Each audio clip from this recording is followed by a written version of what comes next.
Okay, so you can see this is an all-day job. I mean, I got this whole thing blown apart. I got the new brake shoes on this side already. I still got to put the drive gear back on and everything. Put all that back together in the wheels. But on this side, I have everything off. It's open. I wanted to show. I discovered. I didn't know this until I had the brake shoes off. But here's the fact, these right here adjusters, you could turn them from the back with a 5/8 wrench. Okay, right here, I'm pointing, somewhere here, right here. These rotate, and as they rotate, as you can see, the distance from here to here is longer than the distance from here to here. These, as you rotate them with a 5/8 wrench on the back side, they push the top of the shoe out. Now I knew down at the bottom, you've got these two bolts right here that hold the bottom of the shoe on. Now they've got a cam lobe on them, just like a cam shaft.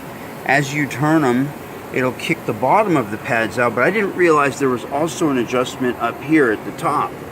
Another thing is, like I suspected, one of the old brake shoes was not the right one. In fact, both of these are different from the ones on the other side. This is 101326, so is this one. No. Yeah, 101326. These two here are oddballs. They just grabbed any shoe that would fit.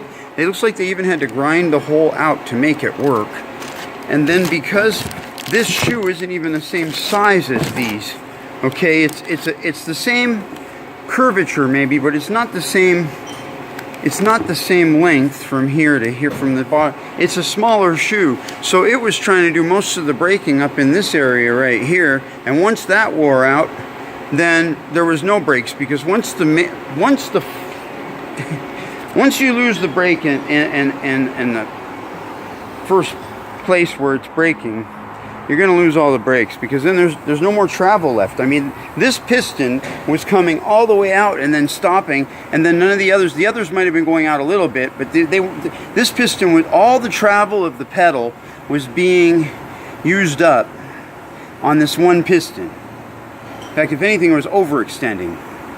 So get it all together now with the right shoes on there and make the adjustments. See, you can put it on, you can put the wheel back on even and then adjust it so that the pads are just barely rubbing, you know, so that there's actually a little bit of contact. And then that way, as soon as you hit the brakes, you've got full brake.